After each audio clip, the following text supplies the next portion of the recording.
Police வேலைக்கு பார்த்துப்பாங்க உங்களுக்கு யார் மேல புகார் கொடுத்துருக்கீங்க? போலீஸ் கல்யாணம் பண்ணிக்க போற பையன் வந்து எனக்கு 8 வருஷமா ஏமாத்திட்டு கல்யாணம் பண்றான். அந்த பையன் இப்ப வந்து இந்த கல்யாணம் நடக்க போறாரு, எனக்கு நீதி வேணும். இப்ப வந்து போலீஸ் எல்லாமே அவங்களுக்கு கிடையாது. என்னெல்லாம் சொல்றாங்க? அன்னை கூப்பிட்டு வரலைன்னா கண்டிப்பா நாங்க ஏதாவது தற்கொலை பண்ணிட்டு போலீஸ் தான் காரணம்.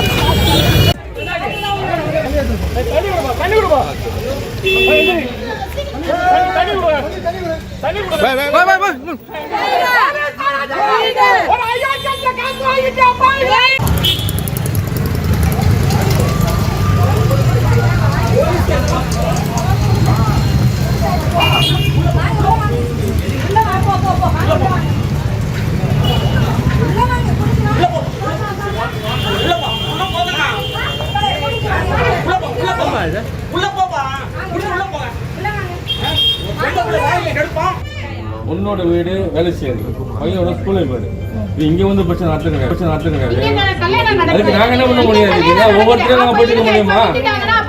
இது எங்க வேலை கிடையாது மேடம். இதெல்லாம் என் ஜூரிஸ்டிக்ஷன் நீங்க வந்து பண்றது வேலையா உங்களுக்கு? அது என் வேலை கிடையாதுமா. அது காசு கொரோனா பிரச்சனை நான் பாக்குறேன், கொரோனா நான் பாத்துக்கிறேன். அதை பத்தில ஒன்றும் பிரச்சனை இல்லாம எங்களுக்கு எங்க வேலை கிடையாதுமா. அது என்ன வேலை? எங்களுக்கு இந்த பொண்ணு கூட வாழ வைக்கணும். இன்னொரு பொண்ணு கல்யாணம் பண்ணிட்டு 8 வருஷம் 5 வருஷம் 10 வருஷம் கேஸ் நடக்குது. அவன் இன்னொரு பொண்ணு கல்யாணம் பண்ணுவா, பாத்துட்டு கம்மி கல்யாணம் நடக்குது. அது நடக்க கூடாது. அந்த பொண்ணு இந்துவா முஸ்லிமா கன்வெர்ட் ஆகி 8 வருஷமா நான் இந்துல இருந்து முஸ்லிம் ஆனாதான் நான் உன்னை கல்யாணம் பண்ணிப்பேன் என் வீட்டுலன்னு சொல்லி பண்ணிருக்கான். அப்ப பண்ணிக்க வேண்டியதுன்னு 2 நாள் முன்னாடி தான் இந்த பிள்ளைக்கே தெரிஞ்சு. உன்னோட வீடு வேலை செய்யுது, பையனோட ஸ்கூலுக்கு போயிடு. 2026 மேரேஜ் பண்ணிக்கலாம்னு எனக்கு மெசேஜ் போட்டுருக்காங்க. ஆனா டிசம்பர்லயே போய் என்கேஜ்மெண்ட்லாம் பண்ணிட்டு வந்திருக்காங்க. எனக்கு அது எதுவுமே தெரியாது. எனக்கு இப்போ ரீசெண்டா தான் தெரியும். இன்விடேஷன் டிஸ்பியூட் ஆகும்போது தான் தெரியும். அப்போ கேட்டது கூட எனக்கு கல்யாணம் யார் சொன்னா உனக்கு அப்படின்னு சொல்லிட்டு எங்கிட்ட ஃபைட் பண்ணாங்க. இது இல்ல நான் உங்க வீட்டுல பேசணும்னு சொன்னதுக்கு அந்த பையன் வீடு இருக்கு, அந்த வீட்டுல போய் நீங்க கேட்கலாம். அப்ப கேளுங்க, அத சொல்றேன்.